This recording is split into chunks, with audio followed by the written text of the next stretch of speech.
Good evening and welcome to Chicago Tonight, Black Voices. I'm Brandis Friedman. Thank you for joining us on this Sunday evening. On the show tonight, is very different from in school versus being on laptop. CPS parents are both frustrated with remote learning, but also worried about COVID-19 school safety. The Chicago Teachers Union Vice President joins us. And after more than a century of fighting for voting rights, in 2020, members of the Alpha Kappa Alpha sorority are stepping up for a potential vice president. We talk with an AKA member about what they're still doing to get the vote out today. We can work together. We can work it out. I know we can make it. I know that we can. I know darn well we can work it out. And a little music to start your week off right. Meet a group of Chicago artists paying tribute to the Pointer Sisters. But first, some of the top stories from this week. As of this weekend, you may have noticed more COVID restrictions are in place in Chicago. As case numbers continue to rise, Mayor Lori Lightfoot announced that non-essential businesses will have to shut down at 10 p.m. and bars without food licenses will no longer be able to serve customers indoors. Lightfoot says these and other restrictions will last a minimum of 2 weeks. And in an effort to plug the massive budget hole created by the pandemic, Mayor Lightfoot is proposing a mix of solutions. Among them, hiking sales and property taxes by more than $76 million, eliminating nearly 2,000 city jobs, and dipping into the city's reserve fund. Here's a bit of what the mayor told our Parish Shuts on Chicago Tonight this week. Let's face the facts. Our economy has been devastated. We've been very clear from the moment I stepped up at the end of August and talked about the kind of choices that we needed to make. The plan also calls for a gas tax hike of 5 cents a gallon. Critics say the mayor's proposed tax increases would hit Black and Latino Chicagoans the hardest. The general election is just a week and a half away. The final presidential debate between President Donald Trump and former Vice President Joe Biden took place last week. The two sparred over the pandemic and coronavirus, climate change in the environment, and race in America. Nobody has done more for the Black community than Donald Trump. And if you look, with the exception of Abraham Lincoln, possible exception, but the exception of Abraham Lincoln, nobody has done what I've done. Abraham Lincoln here is one of the most racist presidents we've had in modern history. He pours fuel on every single racist fire. Every single one. He started off his campaign coming down the escalator saying he's going to get rid of those Mexican rapists. And be sure to check out our WTTW News voter guide that offers special election coverage and details on specific races. There, you can also search for candidates by race or district and hear from them in their own words. You can find it at WTTW.com/voter guide. And for the latest news and information on any story, check out WTTW.com/news. Up next, one-on-one with the Chicago Teachers Union Vice President on what she thinks of the school's reopening plan. Chicago Tonight, Black Voices is made possible in part by Fifth Third Bank and by the support of these donors. At Fifth Third, we believe when diverse voices are heard and empowered, communities are made stronger, lives are made better, and the future holds greater promise for all. That's why we're proud to support Chicago Tonight, Black Voices. Together, we can make a difference. Together, we can drive change. As parents across Chicago public schools juggle remote learning with parenting, the district and Chicago Teachers Union remain at odds over how and when to return to in-person learning. Since the district announced plans to bring certain students back to the classroom, the union has filed yet another complaint against CPS, accusing the district of shutting the union out of inspections of school building ventilation systems. Joining us now with more is Chicago Teachers Union Vice President Stacey Davis Gates. Stacey, thank you for joining us on Black Voices. So, Thank you, Brandis. of course. So CPS has introduced plans to bring back some pre-K students and some students in cluster programs. Those are the diverse learners. Starting in the second quarter, which starts in November. They haven't said exactly when they want to do this just yet. What is your reaction to that plan? Well, we haven't seen a plan. That is fundamentally one of the issues that continue to frustrate us at the union is that CPS, our mayor, has told us very clearly that they do not intend to bargain reopening of schools with us. Even more so, they have refused to allow us to review the inspection of their ventilation systems or have our inspector review the systems. Okay, and I want to come back to that in a little bit, but before that, can CPS do this without CTU buy-in? Well, I think they can't do this without the buy-in of all stakeholders of the school community. We're not the only people in the school community. I think at this time, our mayor, Chicago Public Schools, has to capitulate that the confidence in their ability to keep us all safe is in their ability to engage us, to be transparent, and to be a part of a coalition effort in the middle of a pandemic. So you just mentioned, of course, you recently filed another grievance against CPS over bargaining. In that grievance, you cite documents about the maintenance of school building ventilation systems. What's the problem there? The problem is based on the information we received from them in September, about 60% of their school communities fell standards to keep us safe. We know that in October, this virus is airborne. And so ventilation is a part of keeping us safe, just like a face mask is. I think we heard Dr. Nzike talk about the ventilation systems in casinos and how they are working and how they're working well. I would think that that same standard, if not a higher standard, should be for our school communities. Now, CPS has said that they are sending teams, independent teams, to inspect school buildings, to recommend fixes, and where necessary, the district is making those fixes. Are you hearing the same thing, that these fixes are happening, and what's your reaction to that argument that the district is making?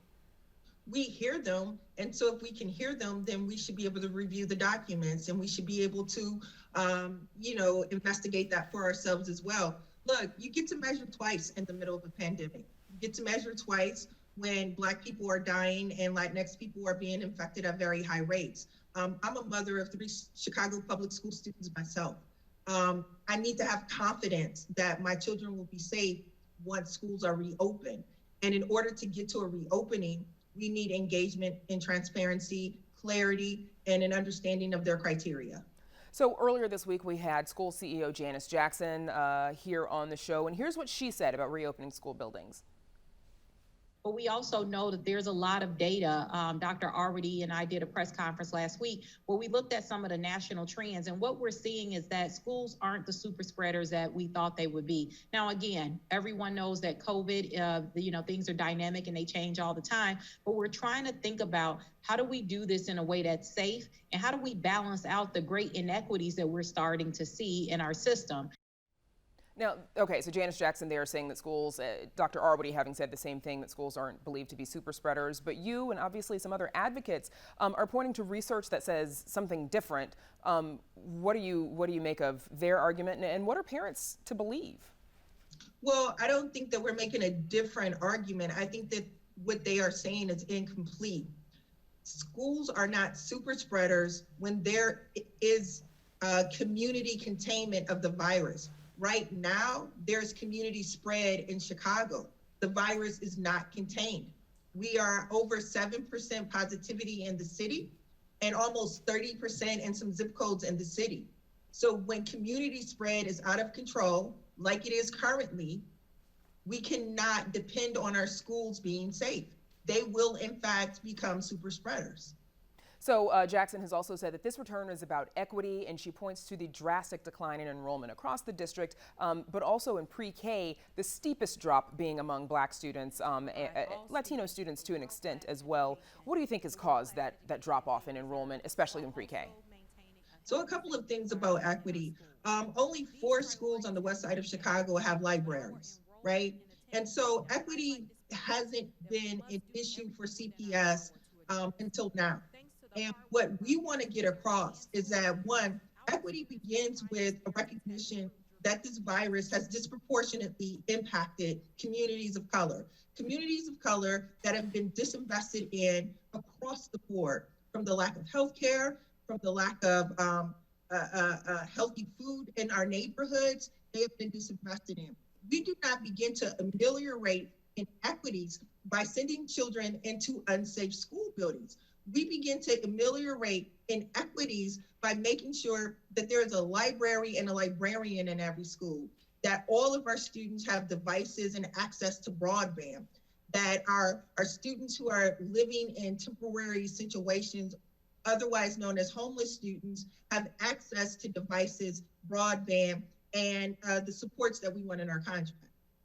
Stacey, we're both working moms, and we know how hard the juggle is with both educating your children and helping them with remote learning while also your daily responsibilities. What do you say to parents who are struggling with that juggle, especially those who may be frontline workers or essential workers, or maybe those who are having trouble finding work right now and that's their focus? What do you say to those parents? The first thing I say is that I empathize with you on a very personal and specific level. I get it. I also say that that's why we have to speed up this process of transparency and engagement. We have to be at the table to understand how we make our school communities the safest that we can, so we can begin phasing in a reopening plan that respects the calamity that this pandemic has wrought on communities of color, and also respecting the fact that we do not get a do-over with life, and that we have to always center safety in any of these plans. I get the inconvenience, I get the fatigue, and it is still a pandemic, and our first priority has to be safety. And we've got about 15 seconds left, Stacey, but what other recourse does the union have if bargaining doesn't solve this problem? Look, I am disappointed that there has to be other steps for recourse. Our mayor is reading the data just like most Chicagoans are reading the data. She knows it's not safe. She is the leader of our city. She is the leader of our schools. She is solely responsible for making sure that schools only open when it is safe to open. That is her responsibility, and we call upon her to exercise leadership in this moment. Okay. Stacey Davis-Gates, Chicago Teachers Union, thanks as always for joining us. All the best. Thank you. And up next, the 1954 Brown versus Board of Education decision was a crucial step toward desegregating schools. But in some parts of the country, action on desegregation took much longer. Here's a look at another Supreme Court ruling from 15 years after Brown.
When early voting began in Atlanta earlier this month, there was an image of black women, this one right here, marching in unison, swept across social media.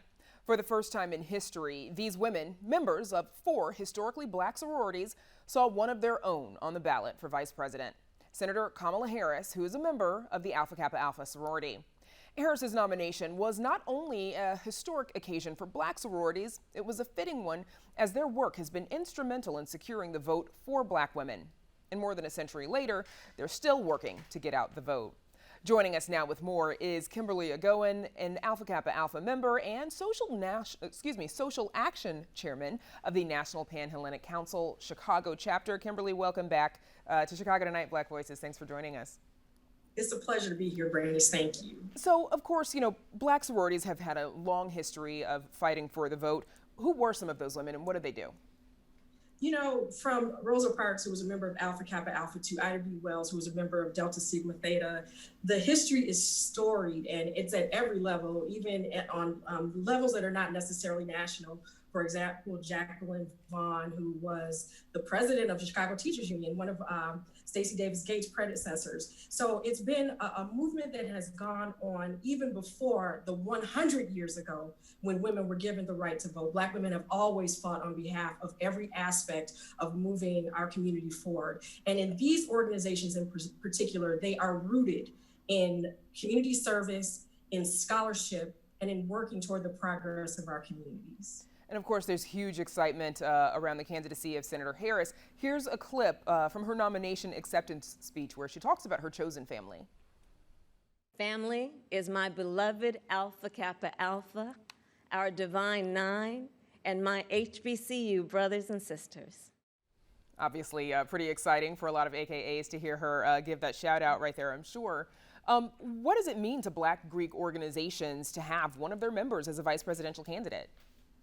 I think that it really kind of highlights this idea that we've already known that Black people in particular are extremely talented and have been a part of this process. And it's wonderful at this point to see someone who's from an HBCU and also who is among the ranks of our Divine Nine organizations to finally get that opportunity to finally break through that glass ceiling. We've already known that we've had the talent, but to finally see someone there, that to get an opportunity to be there is really a very strong, prideful moment. And Kimberly, what differentiates historically Black sororities and fraternities really from predominantly white ones?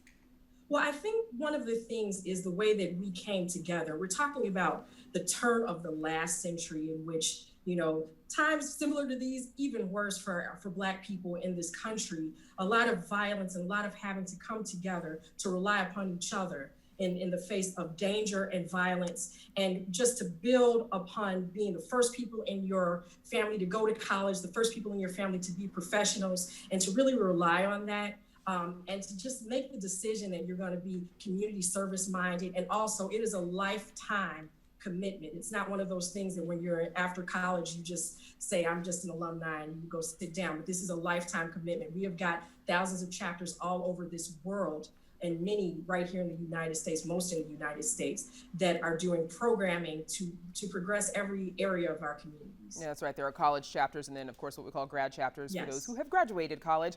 There's also a social service component that is a strong, important part of Black sororities. Definitely. I mean, when we're talking about the sororities from Sigma Gamma Rho's Project Reassurance to Zeta Phi Beta's Z Hope to Delta Sigma Theta's 5-point programmatic thrust to Alpha Kappa Alpha's 5 international program targets and signature program.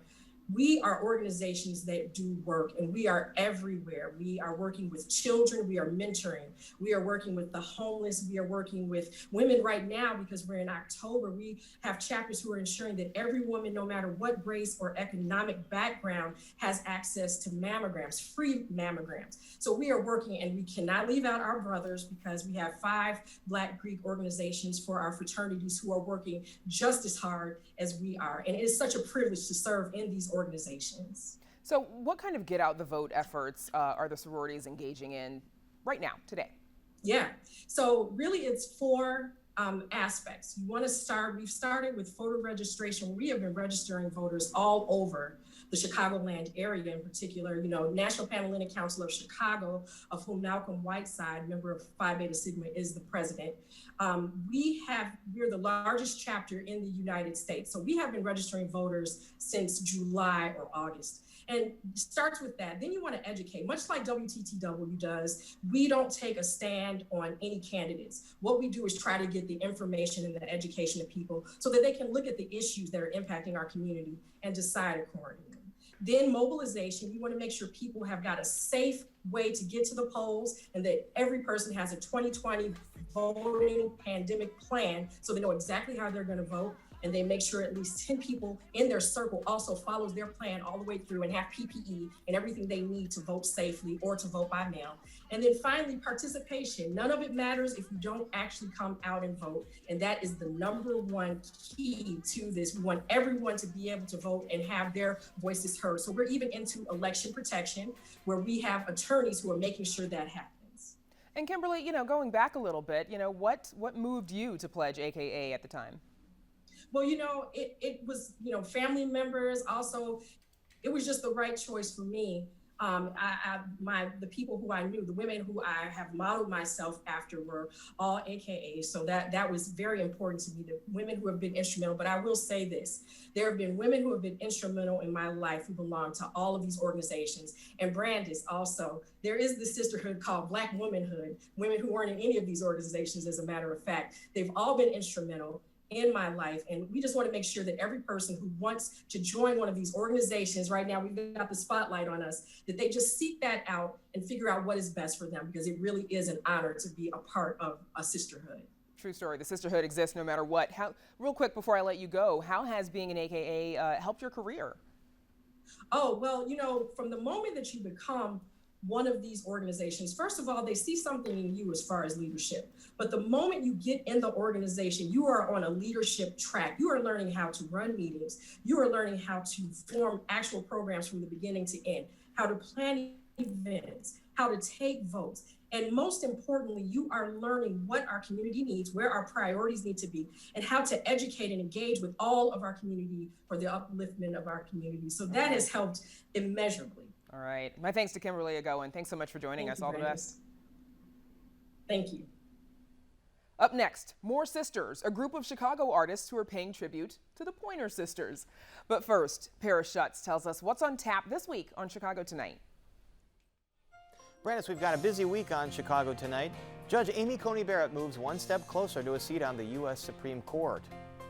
And meet the new president of the Museum of Science and Industry. That's this week at 7 here on 11.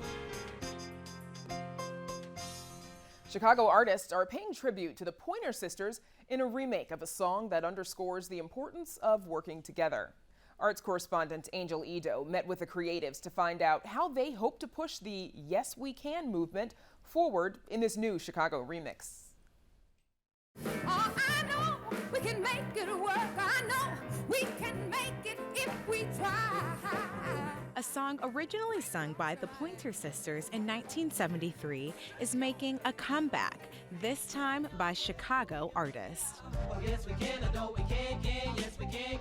From vocalists to musicians, this mission to promote community and togetherness has been put together by Chicagoan Cheryl Reese. We caught up at the Chop Shop restaurant to talk more about how they were able to remake this song during the pandemic. All of these people were absolutely wonderful and the best in their craft. So we all work together, which is the encouragement right there. With COVID restrictions, musicians were forced to record their parts separately, but the vocalists were able to sing together. And they didn't rehearse at all, so they had to all come in from just listening to the original recording and then make it work, And they sang it all together too. Now, while each vocalist had a different connection to the song, they all hope its impact will be the same. Some of us old fogies, we need to be reminded that, hey, just because something has been this way for so long doesn't mean that it has to stay that way. Every person has a part. Every person can do something, whether it's small or big, and this song reminds you of that. Like, hey, I can do something. That's important that you tap into that gift that you have, that you can give to people, because that's that light. That's what you bring here. We have the power, and it's with us, all of us. If we decide that we're going to work together, the unity is going to bring about the upsurgence and the resurgence of community. I know we can make it if we try. Yes, we can. I know we can. Just singing the hooks and the backgrounds, you could just hear, we tried to jump into that place where the ladies were in the 70s and bring the same vigor and drive to the song that they did. Even in this tribute to the Pointer Sisters, the remake of this song comes at a cost. If you think about it, it's kind of sad in a way that we still have to use these songs to try to better things, and not just better things internally, but to try to put the message out to other people that, you know, we belong here just as much, if not more, than everybody else. Nonetheless, the creatives involved say they're grateful to use music to help others recognize the importance of togetherness. I want music to be a healing force, you know, and a positive force, and something that promotes community. The thing that makes me play better, and it speaks also to the community, is when I have help from other people. Unity is the way, and so, you know, tribe up, get your people, and make some things happen. Yes, we can, yes, we will, and yes, we must. Yes, we can work together, we can work it out. And we came together and created this beautiful project. For Chicago Tonight, I'm Angel Ito. Visit our website for more information on all of the artists involved and to watch the Yes We Can project in its entirety. And that's our show for this Sunday night. Join Paris Schutz and me tomorrow at 7 on Chicago Tonight. Now, for all of us here at Chicago Tonight Black Voices, I'm Brandis Friedman. Thank you for sharing part of your weekend with us. Stay healthy and safe, and have a good night.